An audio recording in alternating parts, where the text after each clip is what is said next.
Episode 7, and it's election season. And so we wanted to try something a little bit different while we were recording this time.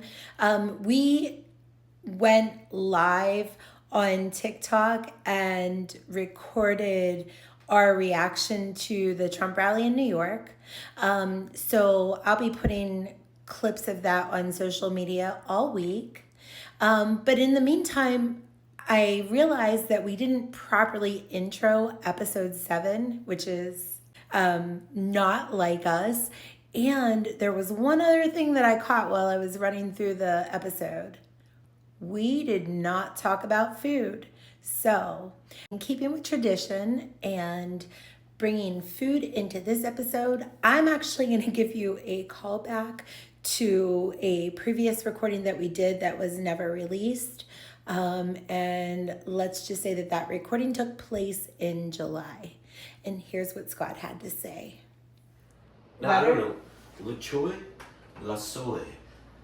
This, it's a full scope food conversation. How do we start with this? Okay, the only thing that we're going to say about the elephant in the room, which is what happened in Butler, PA yesterday, the only thing that we're going to say about it is Scott's like, I think they have a really good pizza joint in Butler, Pennsylvania. No, that's not what I said. So the shooter, the attempted Trump shooter, was from Bethel Park, which is another suburb of Pittsburgh. And there's a really good pizza place out there. Shout out, I can't remember the name. But it's good. I've never been there, but I know by reading Facebook comments how good a pizza place is going to be at. It's like an innate ability that I have that it just transcends space and time, that I'm able to sense the way people are talking about pizza, whether or not it will truly be good. And I want to go there now because the guy, the shooter, he was from there, and I think that he probably ate pizza there. I think that maybe has something to do with it because that pizza is just so good it got him fired up. Perhaps. So, babe. Yeah. It's political season. Political season. Change of scenery at the White House and for the podcast. And for the podcast, as you can see, we're hanging in our living room today. We're hanging in because the living room. We felt like it. We felt like it because it's that kind of weekend. We've been packing a lot of stuff in. Yep, and we just got done watching 4 hours of Trump rally. Oh, yeah. It was good. Tony Hinchcliffe murdered. Yeah. He was the best one, as expected. Yeah. Apparently the first one. He went up after the national anthem. Yeah, we missed it. Yeah, we were en route. En route. Because we were out doing some things. Home Depot. Home Depot. Got to meet our baby great nephew, Grace. Yeah. Is that what you call it? Yeah, he's our great nephew. Whoa. We got a cat freaking out.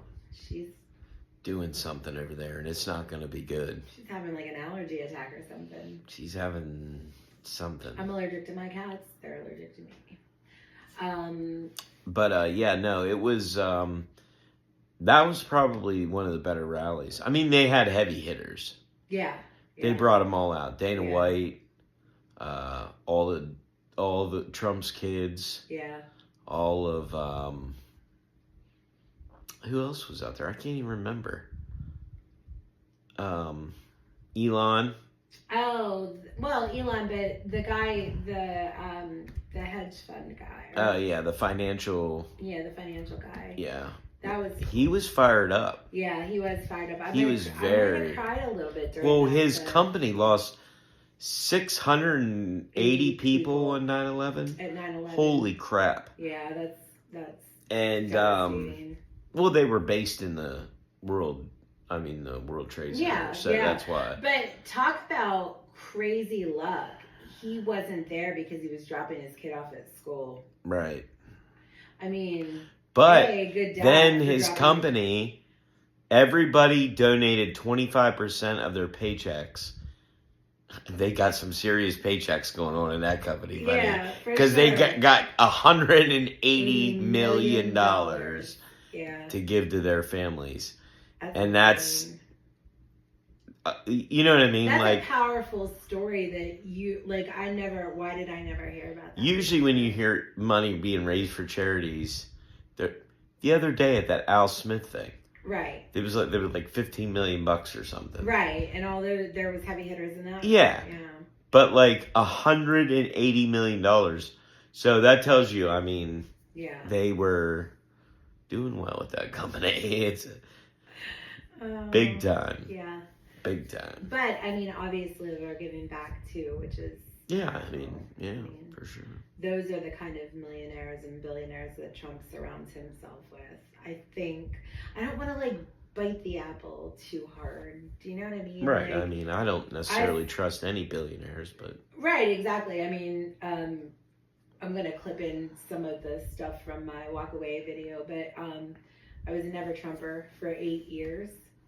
And it was bad. I had Trump derangement syndrome. It was horrible. I was a horrible human being to people. And while I move your camera up because it's because your camera is clipped right on. It's clipped. Yeah, I do. But so, oh wait, till you turn your camera back on. Sorry. Oh, I can talk. But yeah, oh my.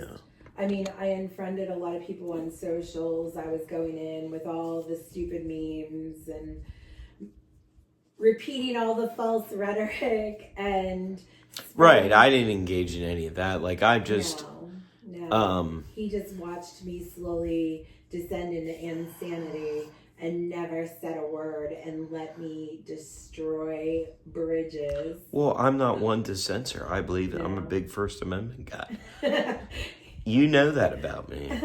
I don't ever get anybody for what they think. Like, right. I don't try to, like, fight it. What's the point in that? Like, you're never gonna... Right. You just, But before Barack Obama, I would have said...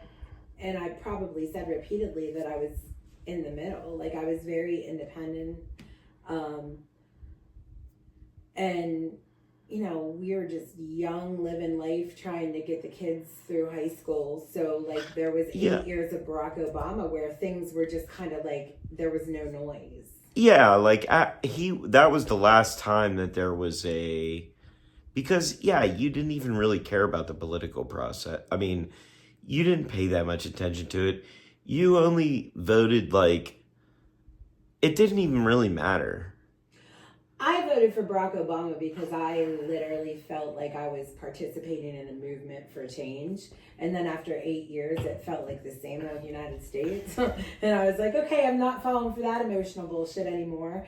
And then I guess I just always had that perspective in the sense of I didn't notice any difference between, say, the Clinton presidency and the Bush presidency. Right, but I was also not, when you're in your 20s, it doesn't matter because you're just working.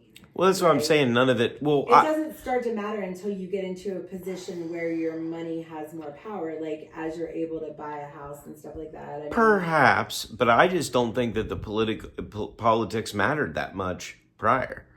Right, people weren't talking about I don't think that because that's what I'm saying. There wasn't this huge gap between the left and the right.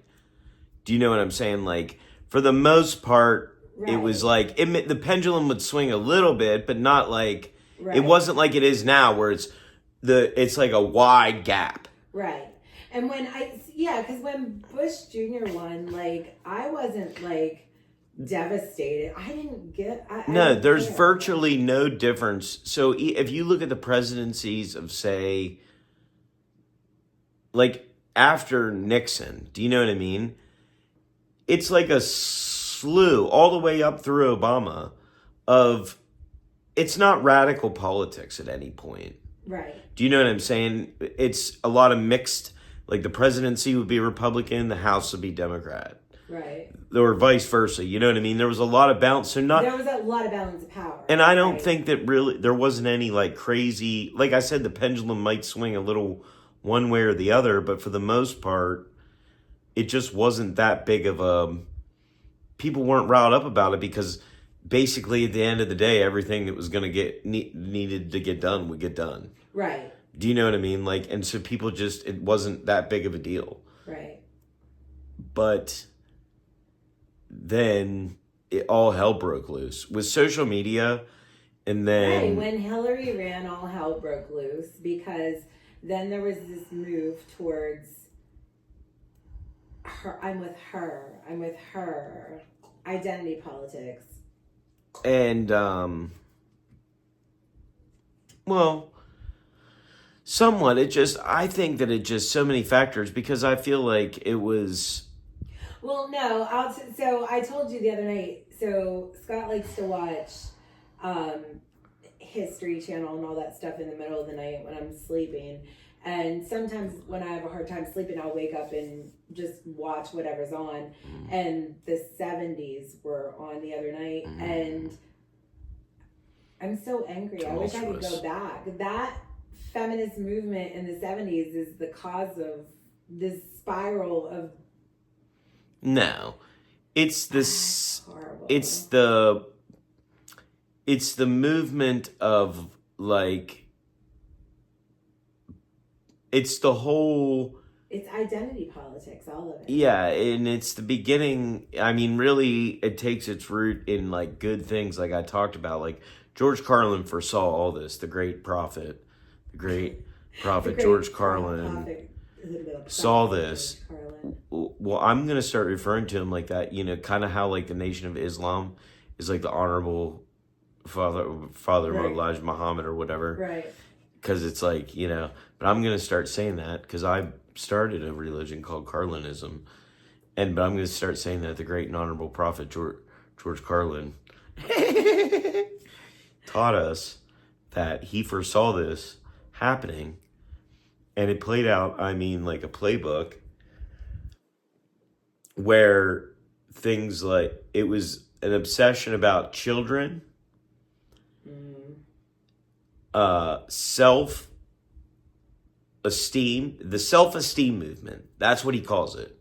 The self-esteem, this idea that you have to feel good or that somehow your life is of no value. Which is crazy because in trying to promote self-esteem in this last 25 years, I would say. No, 50. We've increased depression. 50 years. Because it's unattainable. We're participation trophy culture. When you win and you get a trophy and you feel those levels of serotonin for the happy or the dopamine or whatever you're getting from winning, you don't get that with a participation trophy. It's meh. The kids that are getting the participation trophies understand that it is such at like 6, right? So like you're not getting the level of rush, the excitement from it. And so we've created depression because by winning everything, you're increasing the gap to what it takes to get happy. Like, get the fuck out of here. I hate people. I do. But that's what it's all born out of the self-esteem movement. And that's where, like, this feeling that, like I said, that, and it really boils down to, and he breaks it down. He was like, if we can agree that not every adult is special, which everybody can agree on. Not every adult is special. But yet we tell every child that they're special. So at what point do they go from being special to not so special? Yeah. And that's a transition that we chose to make everybody feel special, regardless of whatever. And like I said, and when you're transitioning into an adult, you become a big old nobody in the adult world, the need to feel special, you start moving the goalposts on what special is. And like I said, with the whole self-esteem thing, that's what this really born out of, in the sense of that you deserve to feel good, right, all the time, as your your level of happiness is your value in the world, which is just not the way that it is. No. You're not going to be happy all the time. You're not going to be feeling good all the time. The world is a harsh, cruel place. That's why there's drugs and alcohol. That's exactly right. Which we're going to be doing in an upcoming episode, by the way. And the great and powerful Prophet George Carlin tells us in Complaints and Grievances, chapter 1, verse 12. No, I just wanted to say that. But, sorry, Big Ed. I'm working right now. Big Ed. Big It's Ed. someone else's live. I'll come over later, boys. Big Ed. I need to be worried. Big Ed. No, he's part of the AFF family.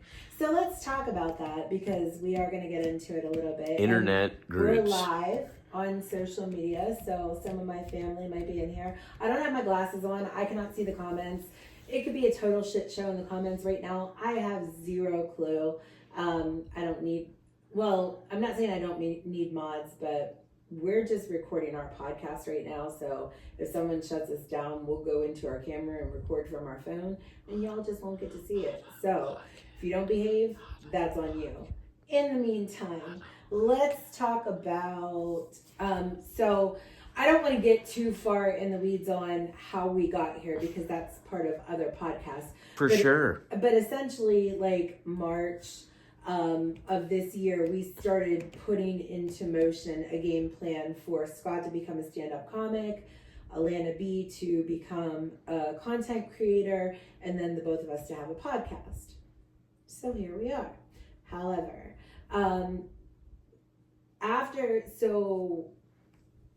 we came back from Nashville in end of April, and that's when we had enough content to start putting things out in social media.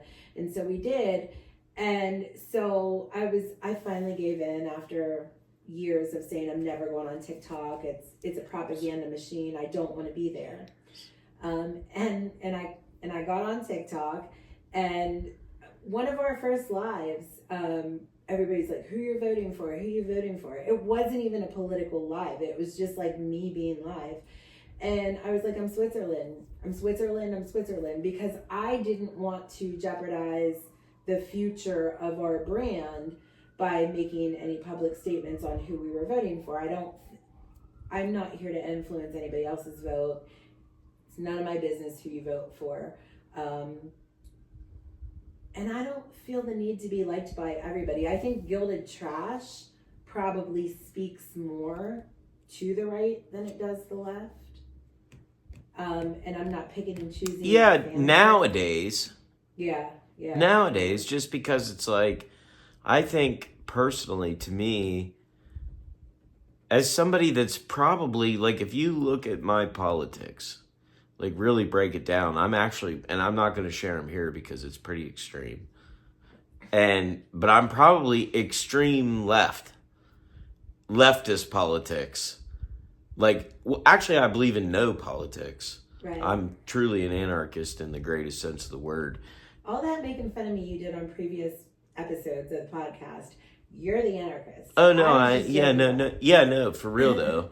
And, I mean, I could quote, there's one of my favorite things is, like, whatever. But, like, anarchism is the freedom from government, the freedom from religion, the freedom from capitalism, and based on the free grouping of individuals and ideas to create a better society without any of those things, which is extreme leftist ideology. Right. However, in a practical, I also realize that's totally unobtainable. That's not the world that we live in. Right.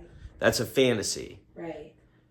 So, but what what I believe in is freedom, ultimate freedom for everybody.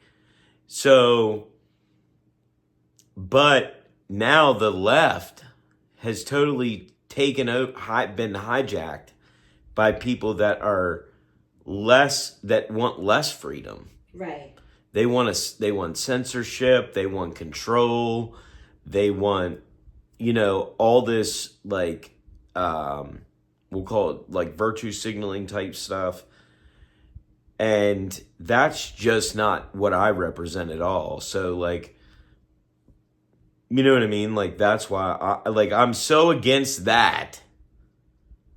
That's why I'm voting for Donald Trump. Right. And I think that's how I got here. Like, my ideology as far as mine has always been live and let live. I don't care about your sexual orientation. I don't care about your educational background. I don't care about what money you have or don't have. If you are a real human being, then I'm going to gel with you no matter what your political beliefs are. If I believe that you're brainwashed or that you've been duped by propaganda, we're probably not going to be friends anyway, because I like to surround myself with intelligent people. That's neither here nor there. That's not a left or a right thing. There are people that are brainwashed to believe a certain thing on the right. There are people brainwashed to believe a certain thing on the left. Right. It has nothing to do with politics per se. People are easily... Right. I've often, and again, to quote the great and powerful prophet George Carlin, that this whole thing, this shit that we shuffle around every 4 years is meaningless. This country was bought and paid and sold a long time ago. Bought and sold and paid for a long time ago. And like, it's a big club and we're not in it. And this... Hold on a second. Sorry. You can continue that diatribe. But yeah, like, so I view it as like, it's, you know, two sides of the same coin a lot of times. And I'm Mexican. Do you care to share what you are? You're not Mexican. I'm 52% Irish, 24% Polish, 2% Balkan Greek, 0.5% Asian, 0.5% Mongolian. Right. But the bottom point is, there's nowhere in there is there any sort of Hispanic heritage. And the other side of that too, though, the funny part is, I just happen to be hot. We talked about this before. You get mistaken. Always. People think I'm Latina all the time. So much so at truck stops. When we're around people that don't speak English and they see her and they're in a situation where they're trying to communicate to somebody, they often lean to you because they're like, here looks like a lady who speaks Spanish, and I don't. Sorry. Nope. No, it's not me. I wish I did, and I feel stupid for not pursuing another language. I took German in high school, but I'm just something I got to do. I'd like to learn German. German's easy to learn. My ancestral language. My child is learning German and Spanish and French all at once. In the communist revolutionary bookstores in the 1960s, you could get copies of anything you wanted to read in multiple languages. And you only know this why? Eric Weinstein, the great and powerful. He's the second great prophet. Yeah, Eric Weinstein is one of my favorite people to listen to. Very smart. He's a very smart guy. Don't be embarrassed about that. He's very No, smart. I'm not embarrassed. But so back to social media. Back to social media and politics. So how did we get here? Yeah. So how did we get off on that? Again, we were saying that we were Switzerland politically, and then I don't know. It was a crazy series of events because there were things that I was putting on the book of faith that the good book. We're not getting any traction. And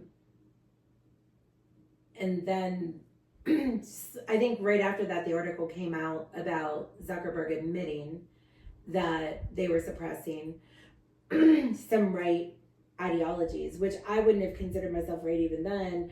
And then whenever the attempt on Trump happened, I was upset. Because I didn't think it was a lone individual. I believe that it's coming from some powers that be politically, and it's I mean, that's just my opinion. Obviously, this is just for entertainment. However, when I saw people that I actually thought that I respected and that I thought that I liked and that I thought that I cared about saying that they were sad that the person missed, I realized that we had a much bigger problem on our hands than who was going to be the president, and it is the That breakdown. sounded so serious. The breakdown of American society right now, and the brainwashing that's happening through the propaganda of the mainstream media. And I had been deprogrammed from mainstream media for the last 4 years because once Biden won, I turned off the news. I was like, I'm done with it. I had been drained. I was sick and tired and drained of all the emotion that was going on. I mean, to me, I just think this is just a continuation of basically a big game that they've been playing for about 60, 70 years. And this is just like getting to they're finally seeing results. It's like the final. They're finally seeing results of things that they put in the work for long, long ago. In terms of brainwashing and stuff like that, the seeds were planted long, long, long, long ago. Right. And no, I firmly believe that. I mean, you know that I don't trust anybody. I don't trust the government. I don't trust business. I don't trust anybody. I don't trust anybody. I don't trust any of it. None of it. All those people, the media, none of them. You shouldn't believe any of those people. But so after being so like radically left for 8 years, it felt. I don't think you were radically left. I think you were radical, but your ideals weren't radical left ideals. You're right, because I've always been, you were just, I don't know how to say it, like you weren't radically left in your opinion. You were radical. Sure. Like in the sense, in your fervor. In my Trump derangement syndrome, which was just against him. It had to do with policy. Right, correct. Dating back to 1993, you could ask me my stance on abortion, and I've always been pro-life for myself, but pro-choice for anybody else who needed it. Once it became birth control, I was done. But the thing is, well, again, and that all comes out of this. Again, abortion, all that stuff comes out of the self-esteem movement, which comes this phrase, sanctity of life. Right. Which the great and powerful prophet George Carlin talks about often. This is not a political episode. This is a George Carlin recap. And folks.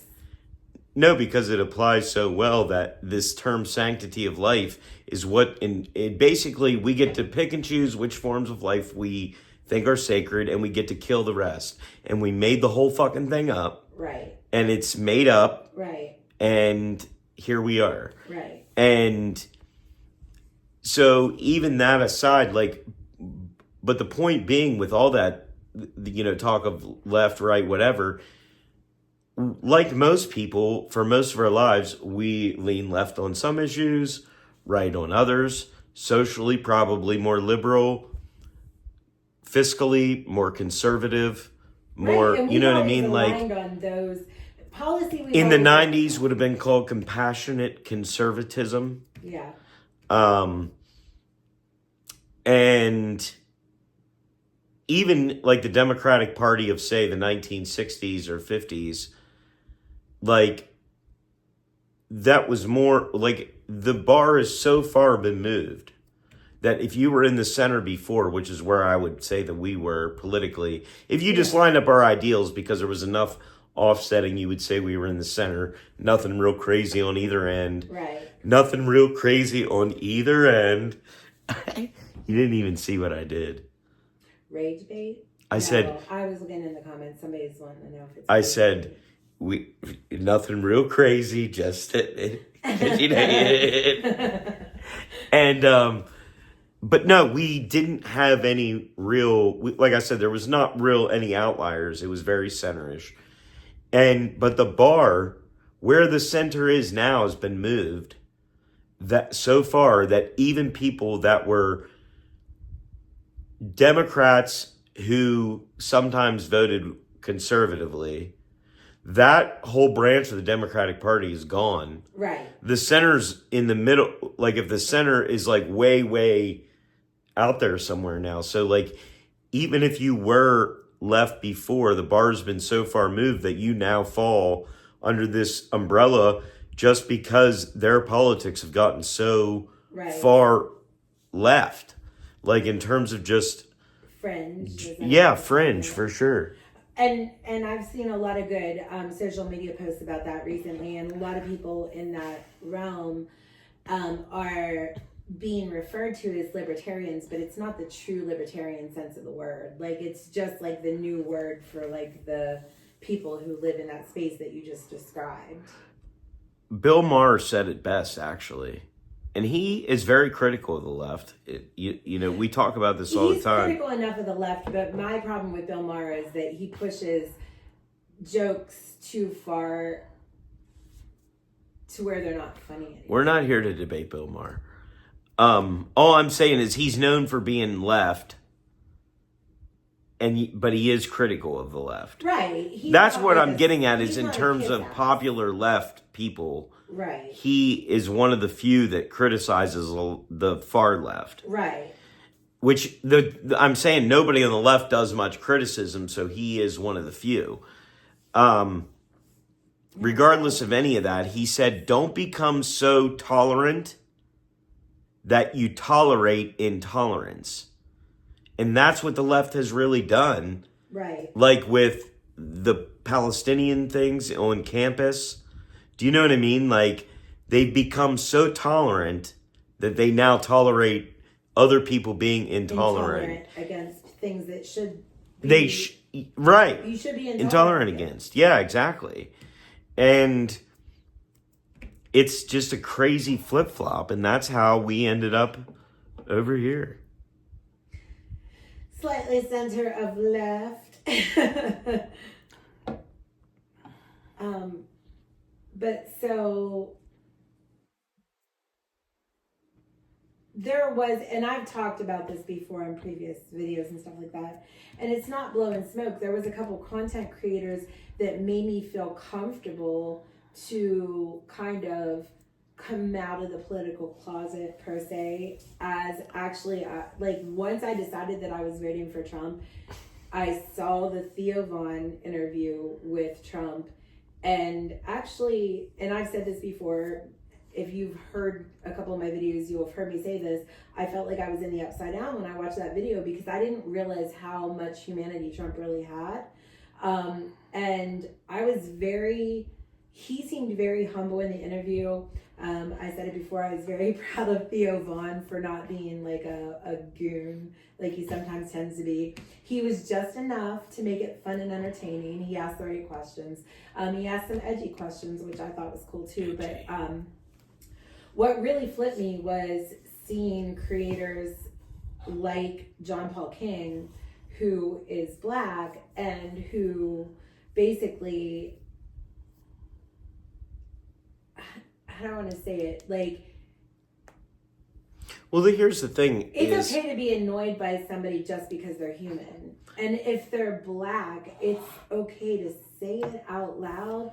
It's not okay to hold your feelings just because of somebody's race. Like, if I'm pissed off at somebody at work, their race doesn't hold me back from saying that they did something wrong at work. So why in social context would you hold back on saying something just because of someone's color? And that's where the whole censorship comes in. Like, I can't get mad at somebody on social media because race automatically becomes the issue even when it's not. And that's utter bullshit.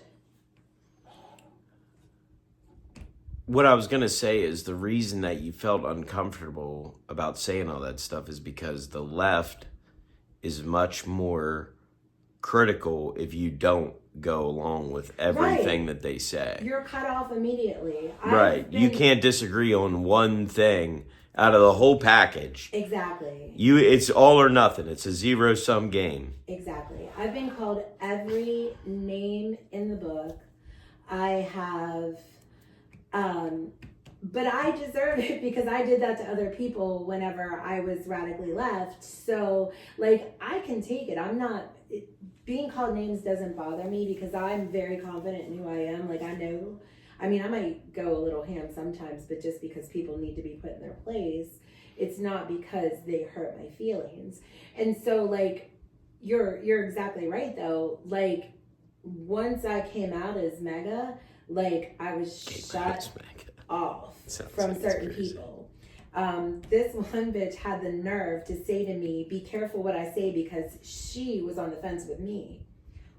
If you're on the fence with me, you were never my person to begin with, so get the fuck out of my face because you don't pay my bills.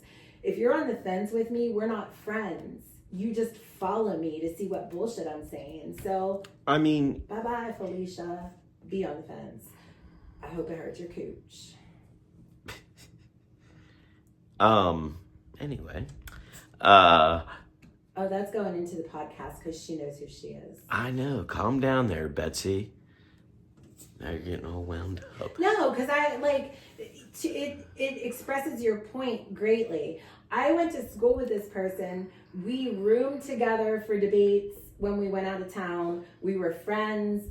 I'm pretty sure we ate at each other's mom's houses a couple times. Mom's cooking. We went out to the bars together a couple times, and then she's going to tell me she's on the fence about me because I said that I wanted to be MAGA. Like, because I didn't, it was disgusting. But this brings it to a greater point of, I've never cared what my friends' political beliefs are. Do you know what I mean? Like, I don't care what my friends' political beliefs are, but I use it as a gauge to see how intelligent. Well, yeah, but I'm saying, like, for example, like, if I disagree with somebody's, like, if you're my friend, you're my friend. Even if you could tell me you're voting for Harris, I don't care. Right. Like, that doesn't. I'm mad at somebody for voting for Harris. Yeah, I don't care, and I'm still going to be your friend because chances are, guess what? I don't talk about politics, so it's not even going to come up. Right, exactly. Like, so. If you don't tell me who you're voting for, I'm not asking. Yeah, because I don't care. I don't care. But what to your, I care about is how do I want to say it? Like, correcting misinformation. And I'm very passionate about correcting misinformation, and so I do get a little mouthy about that. But to your point, though, I'm trying to tie this all together here, is that, so you're talking about people saying, but that doesn't happen, like, it only happens on one side. That people would be so mad that you say to your friend, like, because you're voting a certain way, like, I'm not going to be your friend. Right. You know what I mean? Like, that doesn't normally, that's not normal. You know what I mean? Like, that shouldn't be anybody's disposition. Matter of fact, the couple of friends. But you only see it on one side. Right. You don't, you know what I mean? Like. Well, the couple of friends that I did have that were Trump supporters when Biden won, after the election, they refriended me and we talked again. They just didn't want to hear me on and on about the election. Yeah, that's fair. And that's fair. Like, it's you don't want me popping up in your feed. Yeah. Like, I'm cool with that. I'm not saying that every person on the left is like that. Right. I'm just saying that all of that kind of behavior comes from one. No, this was people on the right that unfriended me during the Biden election. Right. Because there was no hard feelings. It was political discourse. We didn't agree politically, which was cool. It was fine. But afterwards, we were adult enough to come back around. There are a few people who never came back around, and as far as that goes, like the people that were MAGA that I cut off years ago that I still haven't talked to, I watched them be shitty human beings, shittier than I've ever been, and I've watched them be mean. So, like, I should have never been friends with them to begin with. Like, that's just... Right. I mean, for sure, you see people do that. On both sides. On both sides. Not anymore, though, from the right. No, because they got the message. Right. And that's what I was saying. Now you only see that come from the left side. Yeah. And not all left people do it, but I'm just saying the most like vitriolic, hateful stuff comes from that side. The most misinformation, the most ad hominem attacks. If you, I mean, I'd say there's probably equal misinformation. yeah, I would agree with that. There's misinformation on both sides, but if you are so unintelligent that the only thing you can do is spew ad hominem attacks, and if you don't even know what that means, then you're not. Don't talk to me. Like, I want to debate. Like, I know, but that a lot of people may not know what that means. Just tell people what it means. I mean, it's personal character attacks, but you should be smart enough to be able to Google it if you don't know what I'm talking about. Well, not everybody that we're speaking to is. Well, some of and they're the ones that some of our listeners are age, technology hindered. Ad hominem wasn't invented with the internet. I get that, but I'm just saying. It's a Latin word. It's been around. Just share with them.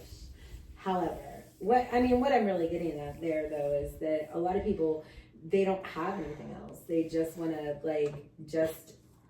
somebody said rage bait earlier. They just want to rage bait and be weird and say clownish things that don't even matter in the at the end of the day, you can call Trump every name in the book.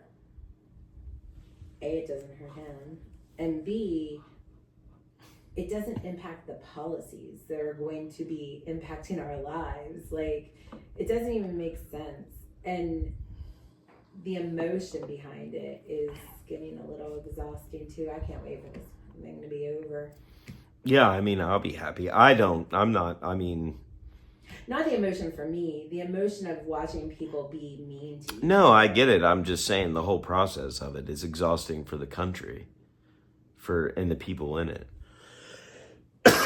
You know what I mean? It's not fun. It's not. I'd be very happy if we could figure out an alternative. But as the great and powerful Prophet George Carlin has told us, that shall not be. We're fucked. So fucked. Yeah, I mean, that's the bottom line, is that humans are horrible. There's no real way to manage them. There's no way to really manage any of it, and that it's just all constantly falling apart, even if you get it to work for a little bit. That's the sad reality. Like a doom and gloom person. Well, that's what the great and powerful Prophet George Carlin taught us. So, No. All right, I need to talk about my AFF family for a minute. Mm-hmm. Because I think I started following John Paul first, and then I think probably Mama Tot and Officer Yudi I went after because I had already known who they were on Facebook.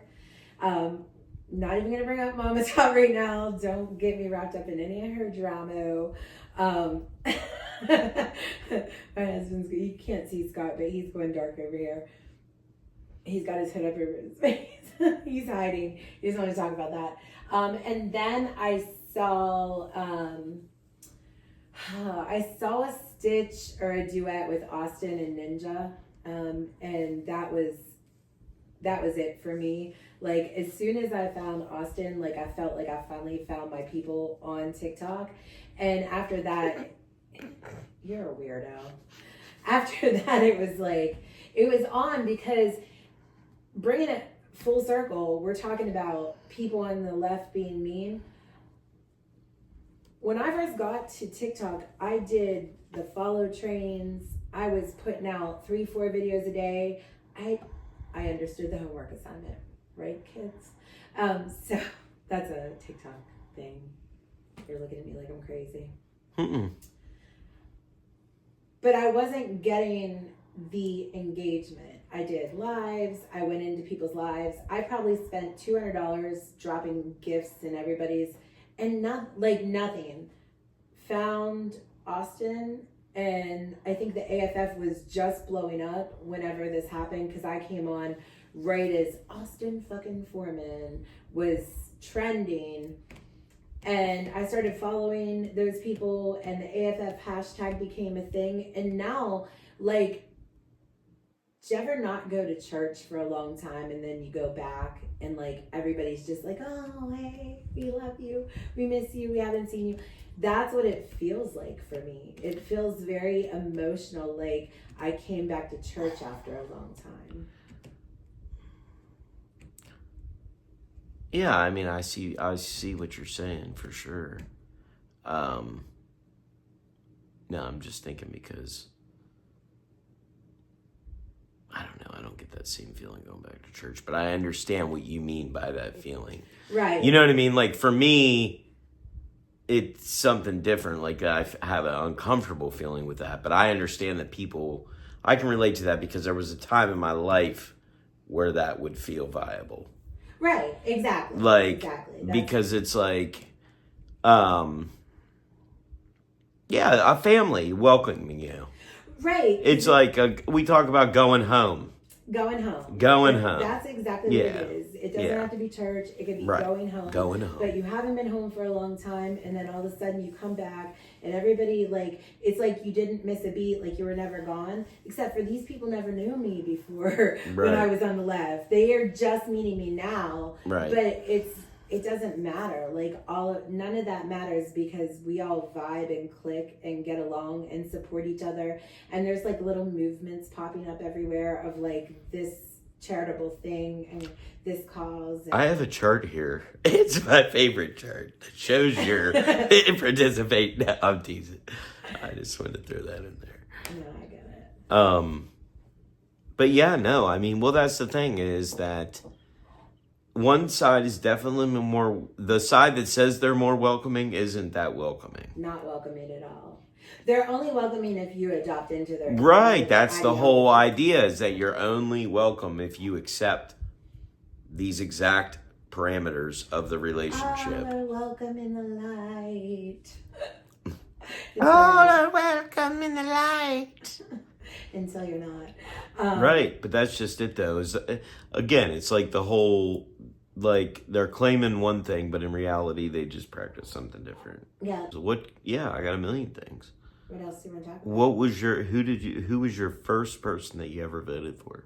The first person I ever voted for, if you don't include the mock election in 1992 where I voted for Bill Clinton because I was only 17, Barack Obama. No, it's funny. I remember voting in my mock election when it was, I guess it was the same one, Clinton, but I was only in whatever grade.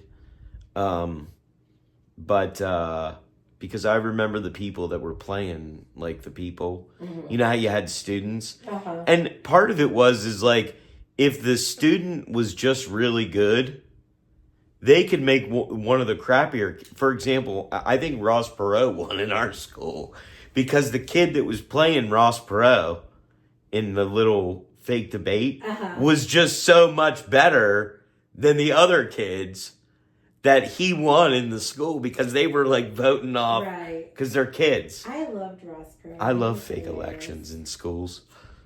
Oh yeah, so the first person I ever voted for was Barack Obama. Oh, for real? Like in a real election. Yeah. I wanted John Kerry to win, but I didn't vote, and I cried like a little baby when he lost. I think I voted for Al Gore my first time. Al Gore. Yeah. 2000 election. I don't really, again, I wasn't into politics. I was a single mom with a lot of shit going on, and I didn't care about any of that. I think that we could vote.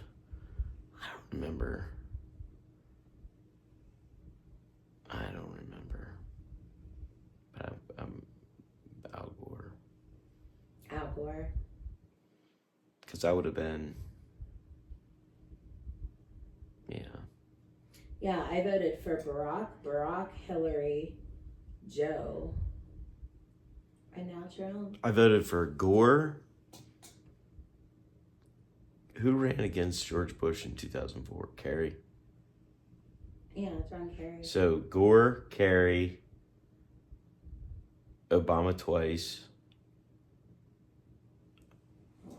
Regardless, anyway, we can wrap it up here.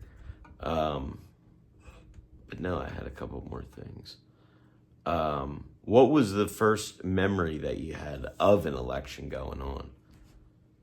You remember any from your kid? Because the reason I'm saying that is because I remember when I was a kid, like, I just remember all the Michael Dukakis commercials. Yeah, I do remember Michael Dukakis. And I just remember, I don't know why, but that sticks out in my mind. Yeah. Is the first, and Dan Quayle. Yeah. For some reason, I remember they were like making fun of Dan Quayle. He couldn't spell, maybe? Yeah, something, tomatoes. No, that was W with the potatoes, I think. Was it? Or was it Dan Quayle? I thought it was Dan Quayle. I don't remember. The Great O Debate, they called it. The Great Tato Debate. the great potato famine. See, of course my grandma always talked about like elections back in the day. Like, yeah, my parents weren't political, so I didn't. Well, neither was she, but she just remembered stuff like that because it was history. Right. It wasn't the politics of it, it was just the Right. history of it.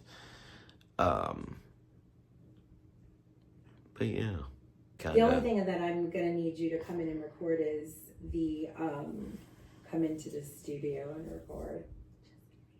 We don't have a studio. Coming Not tonight, but you're gonna have to get your quote. mm-hmm. You're gonna have to get a good election. Good Palettes full of politicking. To quote the great Austin fucking Foreman. Pallets full of Palettes ballots. full of ballots. So here's a little segment I'd like to call Scott's Thoughts. Scott's Thoughts. And my thoughts are, so you may have seen this thing with Joe Biden where he said that he was referencing the whole Tony Hinchcliffe thing where, pile of garbage or whatever. And he said that the only garbage floating around were Trump supporters.